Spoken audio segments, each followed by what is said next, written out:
السلام علیکم ورحمۃ اللہ وبرکاتہ۔ بسم اللہ الرحمن الرحیم۔ الحمد للہ رب العالمین والصلاة والسلام علی رسولہ محمد وعلی آلہ واصحابہ اجمعین، اما بعد۔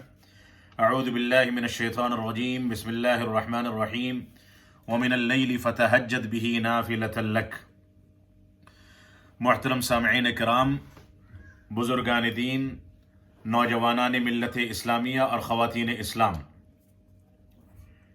چند ہی روز میں سنیچر یا اتوار کے دن سے اللہ رب العالمین کا وہ موسم بہار جس کو ہم رمضان المبارک کے نام سے جانتے ہیں، جس میں اللہ رب العالمین کی رحمتیں اور برکتیں نازل ہوتی ہیں، جس مبارک مہینے میں اللہ رب العالمین نے قرآن مجید کا نزول فرمایا، جو مبارک مہینہ اتنی زیادہ فضیلتیں رکھتا ہے کہ نوافل کا ثواب بڑھا کر کے فرائض کے برابر اور فرائض کا ثواب کئی گنا کر دیا جاتا ہے، وہ موسم بہار چند ہی دنوں میں ہمارے اوپر سایہ فگن ہونے والا ہے۔